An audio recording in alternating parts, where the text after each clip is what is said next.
Vivendo a suficiente graça de Jesus. O pai tem duas alternativas, mediante a súbita perda do seu filho, de uma forma cruel, algo que pode acontecer com qualquer um de nós a qualquer momento. A primeira alternativa parece ser o primeiro impulso de cada um de nós: vingança. É consequência natural de quem experimenta uma perda trágica de um filho amado, de um ente querido.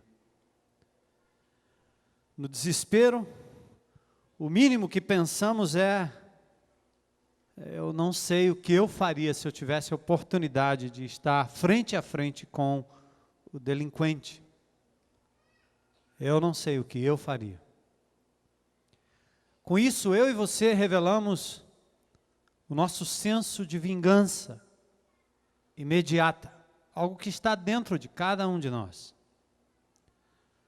O Pai revela nosso senso de vingança imediata, algo que está dentro de cada um de nós.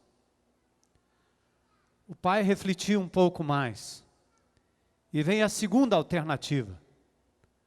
A segunda alternativa nos livra de fazermos justiça com as nossas próprias mãos, mas nos leva a ter um desejo de prisão, julgamento, sentença, para que o adolescente receba o justo castigo, pagando pelo crime que cometeu. Pois embora a vida não possa ser devolvida, justiça é o mínimo que nós podemos ter alternativa para esse caso. Fundamental para a nossa compreensão daquilo que o Senhor vai sedimentar nas próximas semanas no nosso coração, na vida desta comunidade, na vida daqueles que nos visitam. Preste atenção. O menor assassinado é encontrado. Aliás, o menor assassino é encontrado, preso e levado para um centro de reabilitação. Talvez como este do Patativa do Assaré, que nós abraçamos como igreja hoje à tarde. O menor fica ali pelo menos 45 dias para aguardar o julgamento. Depois, ele é encaminhado para um presídio ou posto em liberdade. Eu quero propor uma terceira alternativa para esse pai desesperado. O pai, depois de sepultar o seu próprio filho, decide visitar o adolescente assassino. Encara-o de frente, estende o perdão e comunica uma inédita e surpreendente decisão. Ele diz ao menino: seja qual for o desdobramento da sua sentença, eu agora decido adotá-lo como meu filho, para que através do amor incondicional, novos e melhores caminhos sejam trilhados por você, meu novo filho. A vingança e a justiça dão lugar à graça, surpreendente e suficiente graça. O assassino se torna o herdeiro dos sonhos, de tudo que o pai possui. Se torna herdeiro de tudo o que o filho amado possuía, inclusive os sonhos do pai. Esta, queridos, é a alternativa da suficiente graça. E a minha pergunta hoje à noite, para cada um de vocês aqui, é a seguinte: não precisa se manifestar, só no seu pensamento. Quantos de vocês escolheriam a primeira alternativa, vingança, com a possibilidade de eliminar com as próprias mãos ou simplesmente talvez pagando para que os pistoleiros da vida eliminem esse menino assassino? Mais uma criança, mais uma vida. Quantos de nós agiríamos assim? Segunda alternativa, a justiça. Por que não? Por que não evitar que outras crianças morram, não é? Quantos de nós escolheríamos a segunda alternativa? Justiça, não com as suas próprias mãos, mas prisão, sentença e justo cumprimento de cada ponto da sentença. Quantos escolheriam a segunda alternativa? E a outra pergunta é: quantos de nós escolheríamos a terceira alternativa? Graça, graça, graça. Nossa natural indisposição em escolher a terceira alternativa, ou seja, nós não somos naturalmente inclinados a pensarmos na terceira alternativa, quanto mais escolhermos a terceira alternativa. Demonstra que mesmo sendo alvos e beneficiários desta mesma graça, não compreendemos e não vivemos a suficiente graça de Deus. Atenção, queridos. Este é o simples e poderoso Evangelho de Jesus Cristo, o Evangelho da graça. Vamos nos transportar para a cena. Nós somos o menor assassino, infrator, quebrador das leis, que violentou a privacidade do Pai, que destruiu a vida do seu Filho amado. Deus é o Pai. Jesus é o Filho que morreu, para que através da sua morte, nós pudéssemos ser adotados na família de Deus. Cumpre-se o que disse o apóstolo Paulo em Romanos 5:20, onde abundou o pecado, superabundou a graça de Deus. Diante desta alternativa, o apóstolo Paulo em Romanos capítulo 11, verso 33, exclama, grita e diz: ó profundidade da riqueza, tanto da sabedoria como do conhecimento de Deus. Quão insondáveis são os seus juízos, quão inescrutáveis os seus caminhos. Romanos 11, 23. Queridos, Jesus ensinou através de ilustrações todo o tempo. E não há melhor meio de se aprender sobre a graça do que refletindo nesta ilustração que acabamos de ver e ouvir. Este é o Evangelho da graça. Hoje à noite eu quero me ater à definição de graça. Mergulhar no âmago do seu pensamento e do seu coração, para que você compreenda aquilo que nós proferimos tanto, de graça, dando graça, graciosamente, gratificando, achando graça, fazendo graça, sendo gracioso. Nós temos tantos significados para esta palavra graça, que naturalmente perdemos o real sentido e a profundidade da suficiente graça de Jesus. Graça é tão profunda e tão estranha ao ser humano, quanto o convite feito ao menino assassino, para que ele se tornasse um filho por adoção.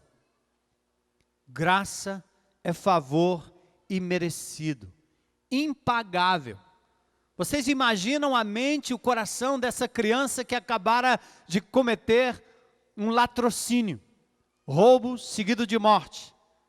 Imagine a perplexidade de uma criança que acaba de matar o filho de alguém que o convida para ser ele o seu próprio filho.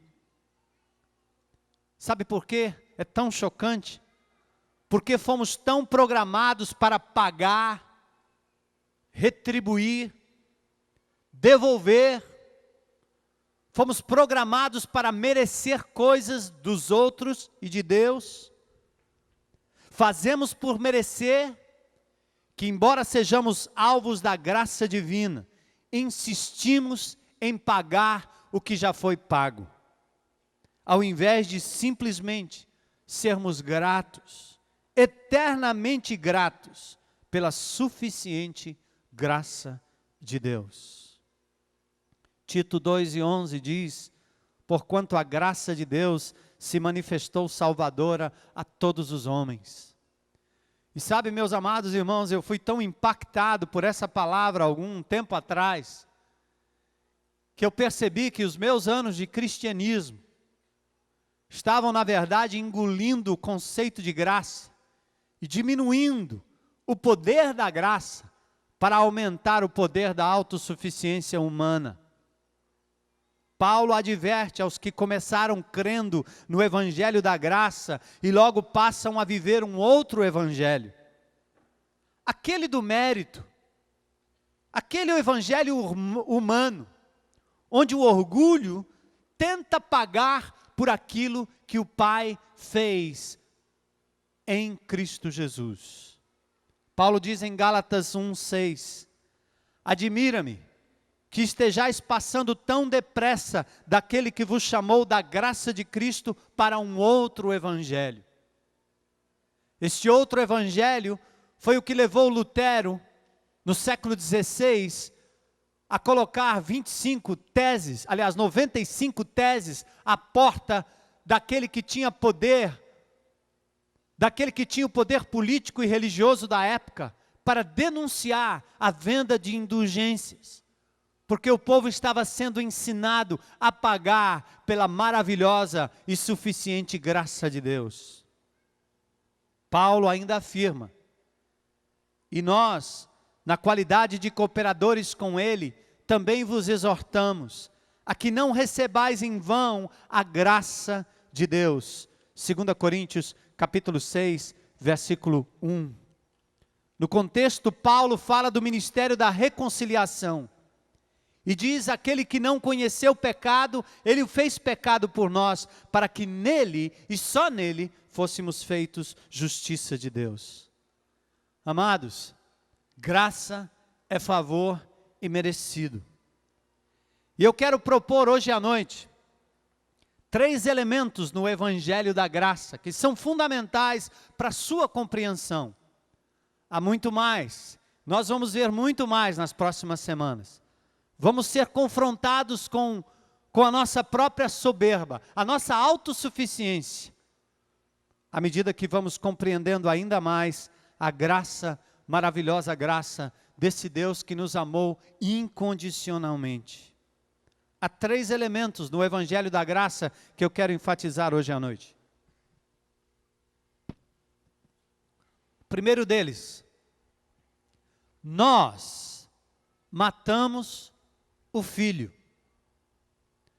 O segundo elemento, Deus, o Pai, perdeu o seu Filho.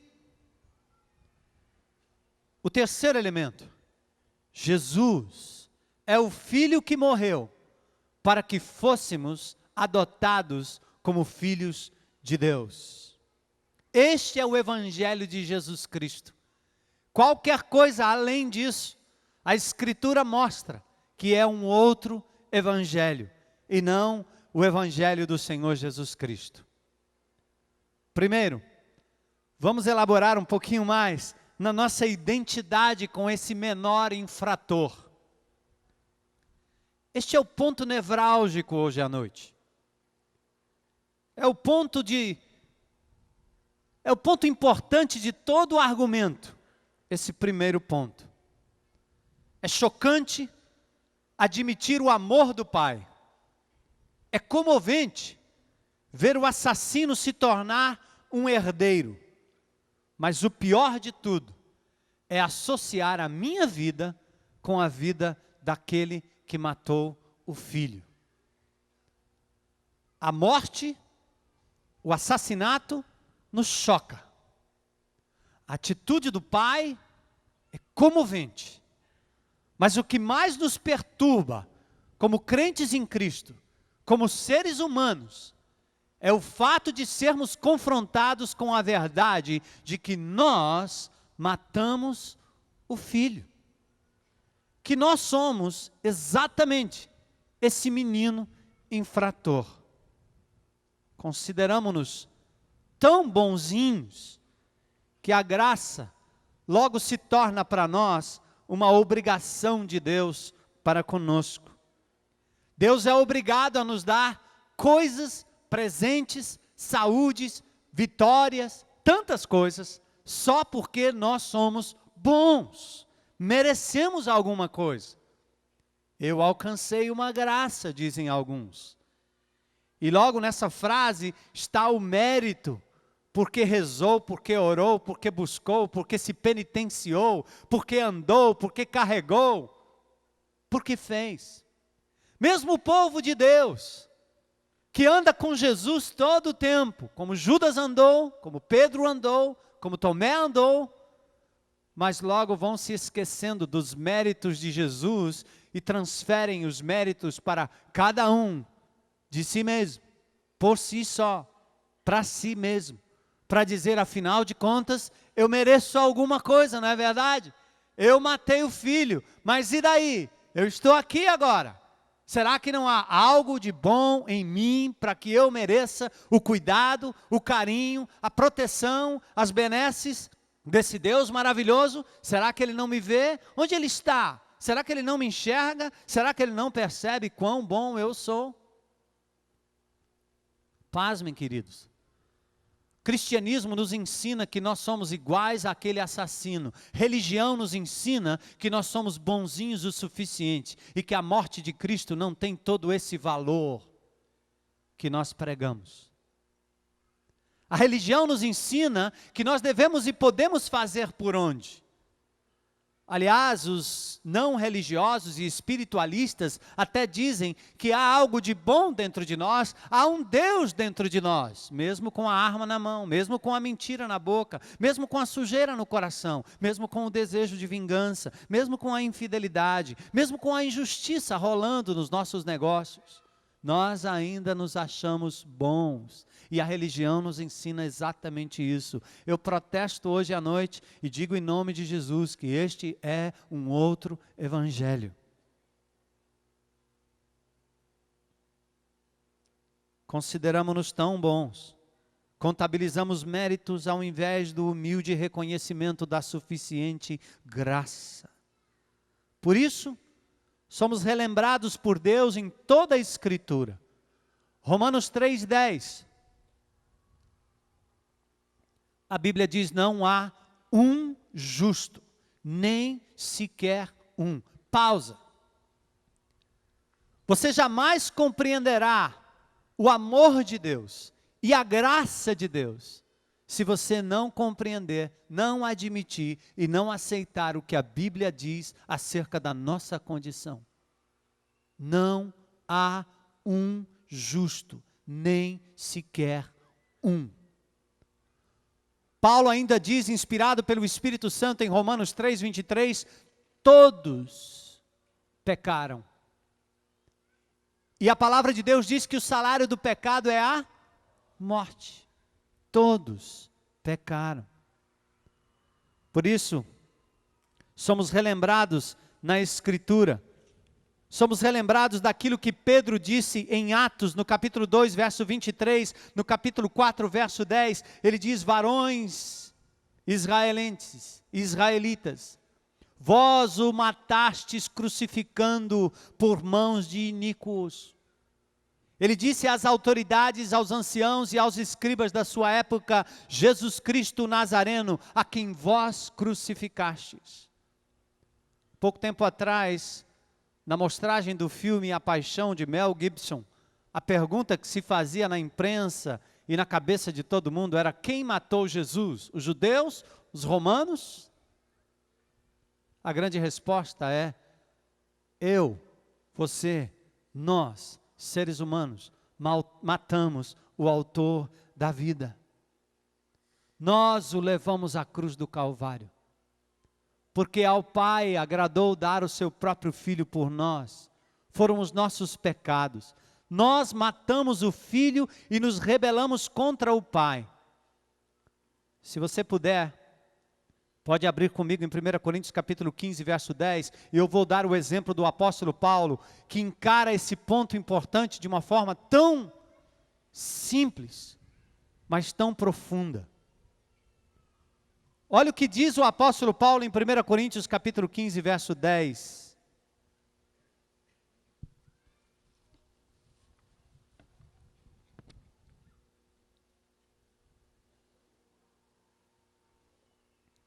Paulo fala da aparição do Senhor Jesus, o Cristo ressurreto que venceu a morte.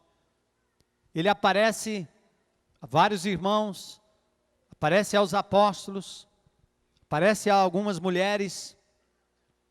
Paulo, ao fazer a sua lista, diz o seguinte, no verso 10 do capítulo 15 de 1 Coríntios. Veja bem, e afinal, depois de todos, foi visto também por mim, como por um nascido fora de tempo, um aborto apostólico.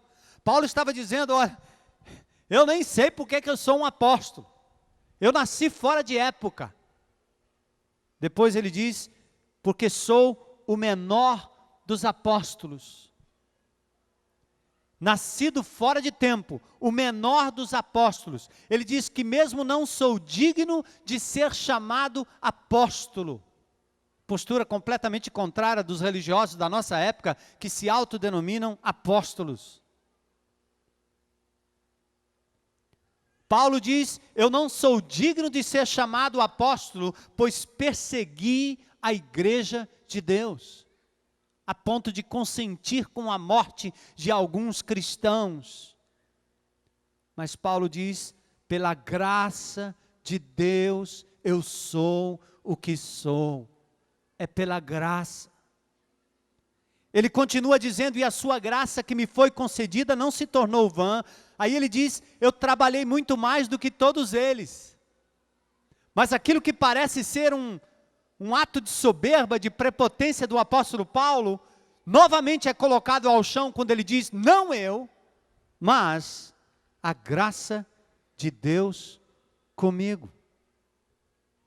Queridos, a compreensão da graça mantém o apóstolo Paulo humilde e inadequado todo o tempo, sem medo de dizer quem ele é e que ele não merecia absolutamente nada. Ele disse, eu sou um aborto apostólico, eu sou o menor dos apóstolos, sou indigno de ser chamado apóstolo, e no meu coração, na minha vida, nas minhas atitudes, eu persegui a igreja do Senhor, eu persegui o próprio Senhor.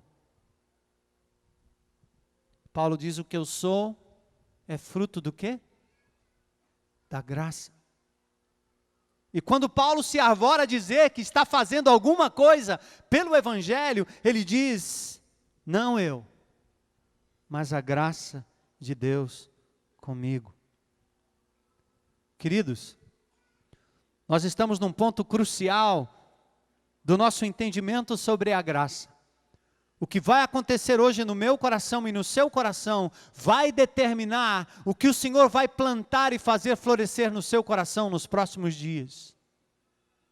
Eu considero este um marco na nossa vida, como crentes em Cristo, como igreja do Senhor, como comunidade nesta cidade, nesse país.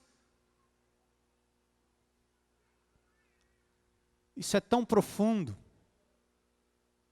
que aquele monge que viveu há séculos passados, debaixo de uma servidão religiosa, quando ele abriu a Escritura e compreendeu no livro de Romanos a graça suficiente, graça de Deus, a história do cristianismo foi mudada.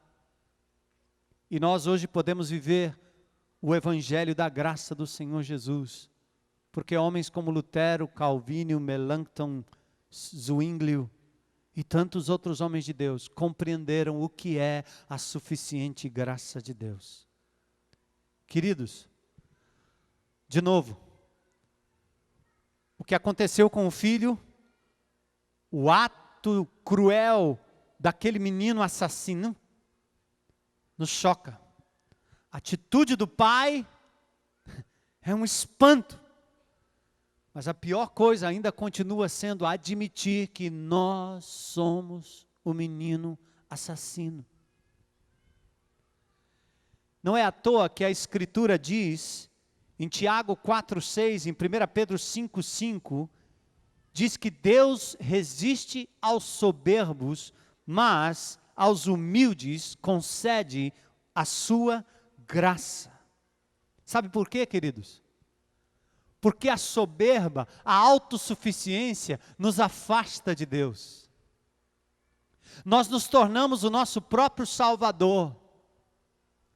Nós fazemos por onde na nossa salvação e acrescentamos Jesus como mais um guru, mais um profeta. E a sua morte na cruz, digna de pena, um mártir, mais um. Mas a sua morte não tem o significado que a Bíblia ensina, quando o meu eu assume o lugar de Salvador. Quando eu me esforço para obter de Deus algum favor, como se eu pudesse, como se eu merecesse. E como se não bastasse esse esforço inicial para ter acesso à presença de Deus, nós, crentes em Cristo, vivemos o resto da nossa vida cristã como se nós fôssemos autossuficientes, independentes. E o que fazemos é pelo nosso próprio esforço. Por isso a soberba toma conta do nosso coração. E Deus diz que Ele resiste aos soberbos, mas aos humildes Ele concede a sua graça. Quem é o humilde? O humilde é o desgraçado assassino que, preso naquelas grades, vê o pai chegando e reconhece que merece dele talvez só a morte. Ele vai ser espancado, ele vai ser torturado, ele vai ser sentenciado. Ninguém sabe o que vai acontecer. E aquele menino, quando as grades são abertas, recebe uma palavra de perdão, talvez com dor, com lágrimas, mas esse menino recebe a sentença de adoção e diz: vem filho meu, vem filho meu. Esse menino talvez diga: não, eu não mereço nada disso. Vem filho meu. O mendigo abre a mão. O pobre de espírito reconhece que depende e precisa de Deus. Nós não. Nós somos autossuficientes. Deus é o nosso sócio. Nós o trazemos junto para um projeto pessoal, de vida cristã, de futuro, de momento, de caminhada cristã. Eu quero propor a reversão disso, a chocante realidade de que nós não estamos preparados para sermos gratos e vivermos na graça enquanto não compreendermos quem éramos de verdade e o que somos capazes de ser por nós mesmos. Como é que nós podemos encarar um assassino, um bandido? Como é que nós podemos encarar uma prostituta? Como é que nós podemos encarar um ladrão? Como é que nós podemos encarar um viciado, um dependente químico? Se nós não compreendermos que nós somos exatamente assim, temos o mesmo potencial e que fomos alcançados simplesmente pela graça incondicional do Pai.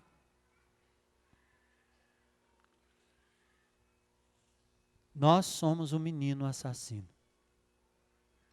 Deus perdeu o seu filho. É o segundo elemento do Evangelho da Graça. A Bíblia diz que o salário do pecado é a morte.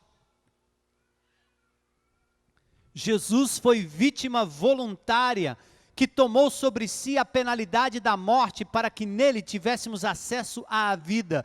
Se o salário do pecado é a morte, o Filho Jesus que não pecou, não merecia a morte, mas ele assumiu a morte no meu lugar. Este é o Evangelho da Graça.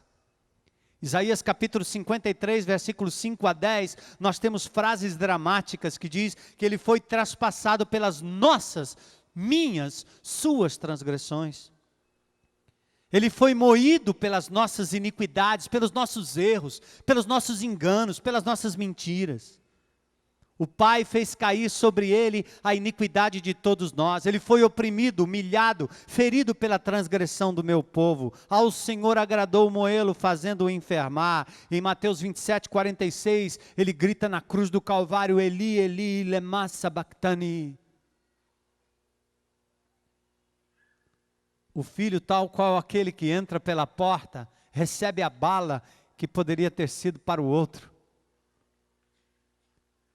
O filho sem merecimento algum, sem merecer a morte, pela sua pureza e impecabilidade, ele se oferece voluntariamente, e naquela hora o pai tem que virar as costas para o filho, e permitir que a condenação que pesa sobre a minha cabeça, a sua cabeça, recaísse sobre o Senhor Jesus. Ele foi morto pelas minhas, pelas suas transgressões. Esta é a maravilhosa e suficiente graça de Deus.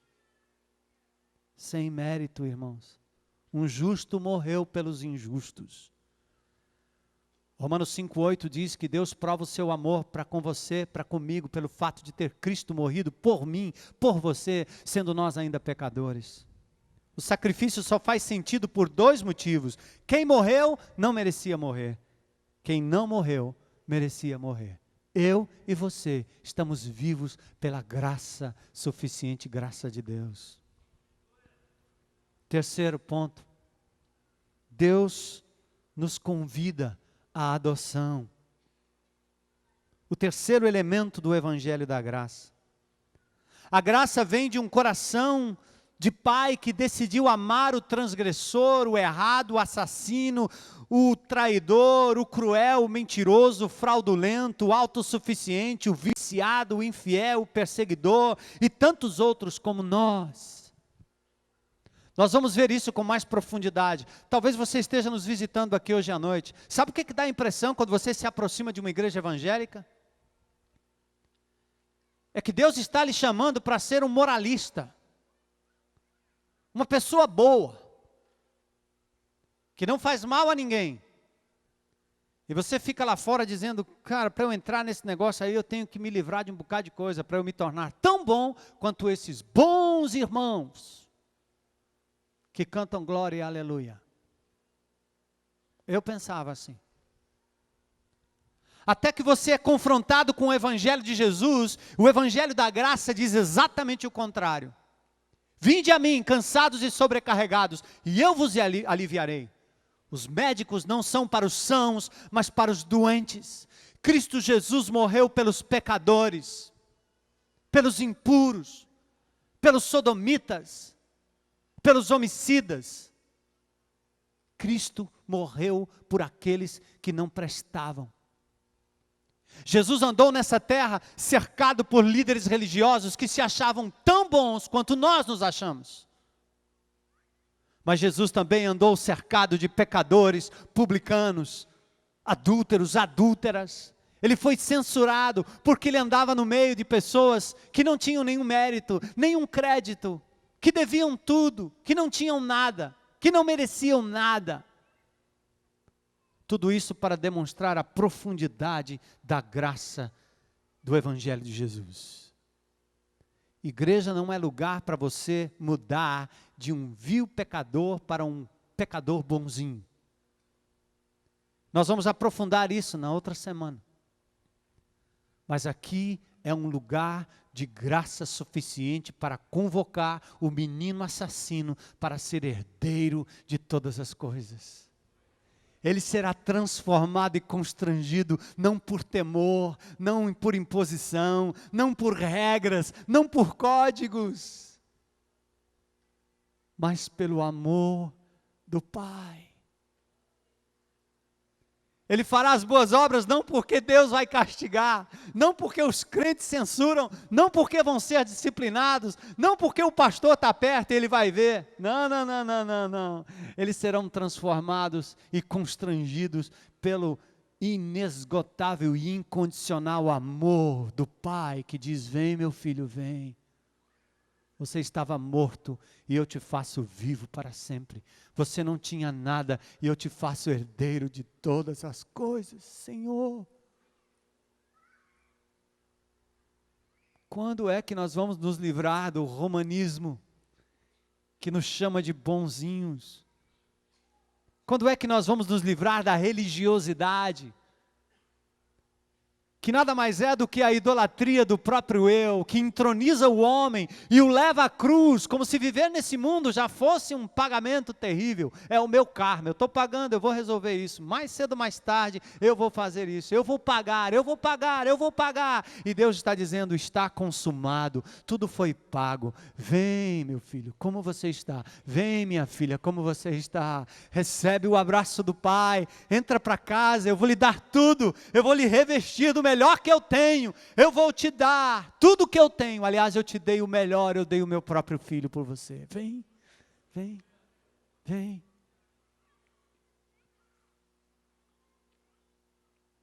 A graça vem do coração de um pai que decidiu amar o transgressor. Queridos, o convite é real. Talvez um homem não tivesse capacidade de fazer isso e de agir na terceira alternativa da nossa peça. Mas Deus o fez. Deus Pai enviou o seu Filho para morrer no meu lugar, no seu lugar. E este sacrifício é suficiente.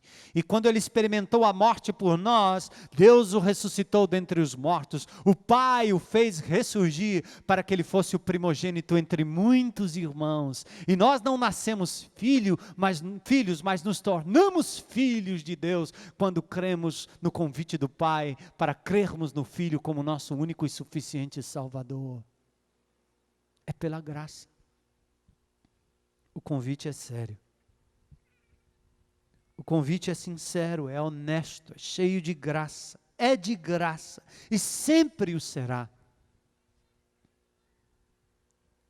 Se o Filho não tivesse morrido, não teríamos acesso à casa do Pai, jamais. Sabe por quê? Por causa das nossas transgressões. Isaías capítulo 59, verso 2 diz que os meus pecados, os meus erros, aqueles que eu cometo de fato e de verdade, quando eu aperto o gatilho e tiro a vida de alguém, mas aqueles também que eu cometo na minha mente, quando eu desejo mal, quando eu quero algo de alguém, quando eu cobiço. Jesus nivelou todos os homens quando Ele disse, ouviste o que foi dito, não adulterarás. Eu, porém, vos digo, qualquer que na sua mente intentar contra a mulher alheia, já adulterou. Não matarás. Eu, porém, vos digo, qualquer que pensar na sua mente o mal contra alguém, já matou, é assassino, é réu de morte, e o salário do pecado é a morte. Não fica um aqui, nenhum. Para você ser um infrator de uma lei de trânsito, você não precisa passar por 10, 20, 30 sinais ou faróis, como dizem lá no sul, vermelhos. Você não precisa passar por 30 fotossensores para ser um transgressor da lei de trânsito. Basta um pecado na sua vida é suficiente para lhe fazer um transgressor. Mas a morte de um só trouxe salvação e graça a muitos.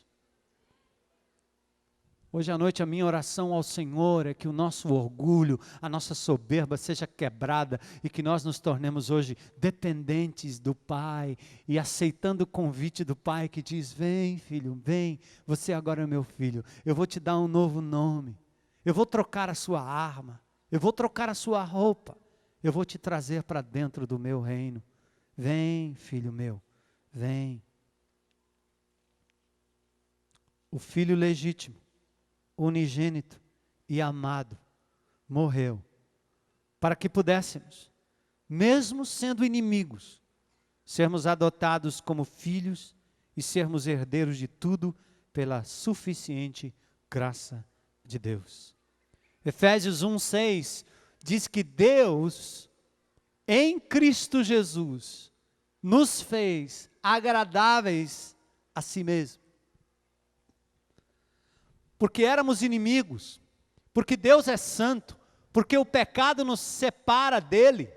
Ele envia o seu Filho que se torna gente como a gente, verbo que se faz gente, pisa na terra. E como nenhum outro homem, nenhum outro guru, nenhum líder religioso, esse Jesus morreu sem merecimento. Eu conheço alguns líderes religiosos, algumas histórias de líderes religiosos que levam até o nome de Igreja dos Santos, não sei de onde, cujo líder morreu linchado numa cadeia porque abusou de uma criança de 12 anos de idade. Alguns dos nossos grandes líderes morreram dependentes químicos. Alguns dos nossos grandes líderes religiosos fizeram fortunas em nome do Evangelho. Vivem sentados num trono, mas Jesus não. Ele deixou o seu trono e a sua glória e veio ser gente como a gente. Nasceu como um humilde carpinteiro, andou nesse mundo, pisou na poeira, tocou em cegos, leprosos, prostitutas. Ele andou no meio desse povo, não no palácio, não com os sacerdotes. Cristo Jesus foi gente como a gente e sem merecimento se entregou aos seus algozes para morrer em meu lugar, no seu lugar, e agora Ele está à direita do Pai em majestade, porque Deus o ressuscitou dentre os mortos, para que nós agora pudéssemos ter acesso livre, não por meio de um pastor, não por meio de um padre, de um sacerdote, de um guru, de um profeta, de um apóstolo humano, mas para que nós pudéssemos ter livre acesso ao Pai, porque agora nós podemos chamá-lo de Pai, nós fomos adotados na sua família, temos acesso direto a Ele, não precisamos mais de intermediários, não precisamos falar com secretários, não precisamos falar com mediadores. Agora a minha oração é o Pai em nome do Filho que me amou e morreu por mim, Jesus. Glória a Deus, glória a Deus. Nós te amamos, Senhor. Nós te amamos, Senhor. Vem, vem, vem, vem. Porque Deus agora, através do seu Filho, nos vê amados, amáveis. E amados, nós continuamos sem nenhum mérito, não esqueça disso. Porque quando eu falo desse jeito, eu fico imaginando alguns irmãos dizendo, é mesmo, tem aquele rapaz que não aceitou Jesus, eu acho que ele precisava ouvir isso, que maravilha. Mas eu pego você. Tem muito mais para nós. Porque eu quero não apenas que você conheça a graça de Deus, mas que você aprenda a andar nessa suficiente graça como crente em Cristo Jesus. Lembra de Paulo? Eu fiz isso, eu fiz aquilo, mas ele ressalva, não eu, mas a graça de Deus em mim, todo o tempo. Hoje, não temos escolha. Temos que aceitar a suficiente graça que nos convida a sermos só filhos, filhos adotivos, herdeiros e amados do Pai. Vem, vem, vem, vem, é hoje à noite, venha. Hoje não temos escolha. Temos que parar de achar que estamos na casa do Pai por méritos nossos. Não temos escolha. Hoje, não temos escolha. Temos que agradecer, temos que agradecer. Temos que ser gratos a esse Pai que entregou o seu próprio Filho para que nós pudéssemos viver como filhos na casa do Pai. O meu convite hoje à noite é, vem. Sabe o que diz no final do Apocalipse? Está cumprido. Eu sou o Alfa e o Ômega. Eu sou o princípio e o fim. A quem tiver sede de graça, lhe darei da fonte da água da vida. Vem, vem, vem, vem.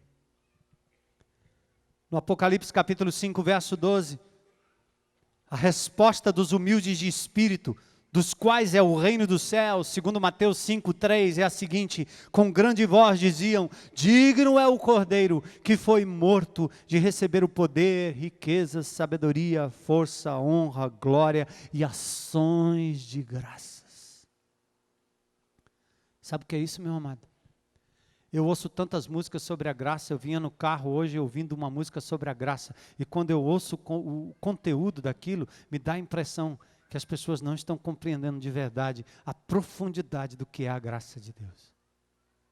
O pai aceitou o menino assassino como filho.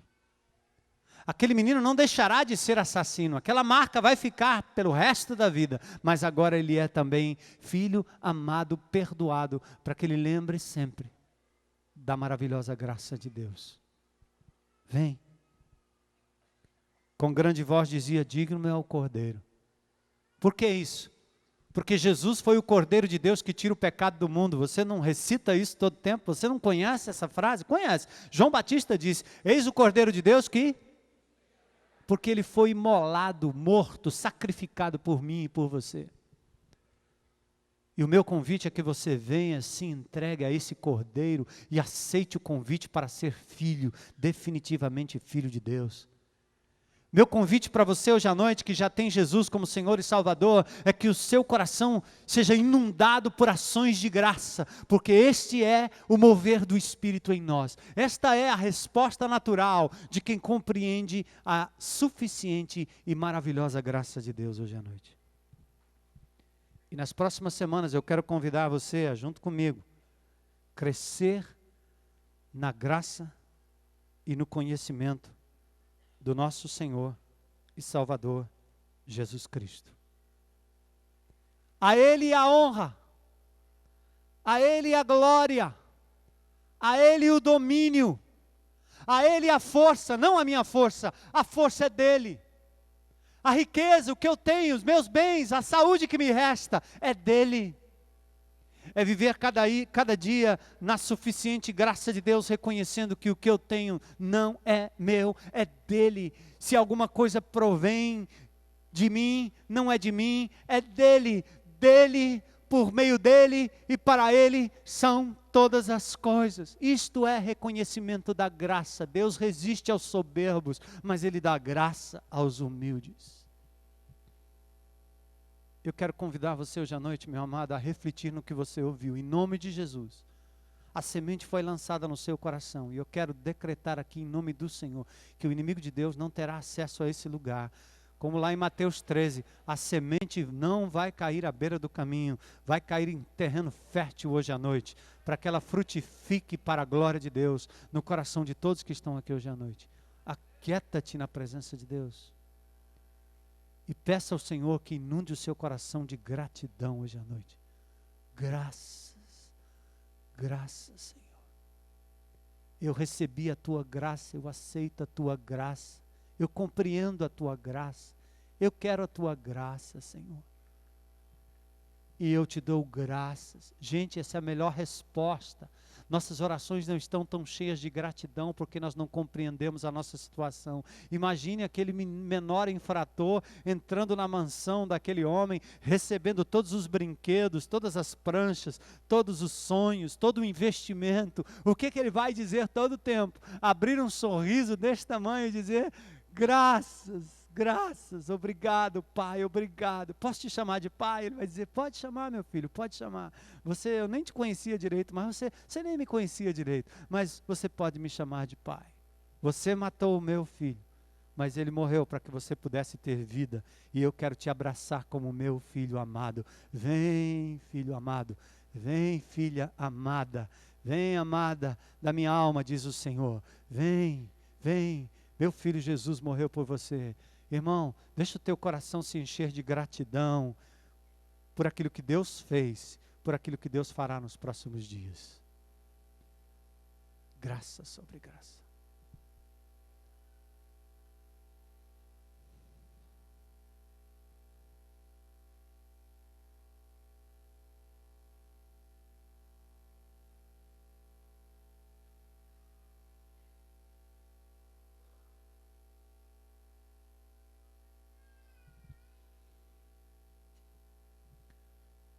E hoje à noite é também uma noite de decisão.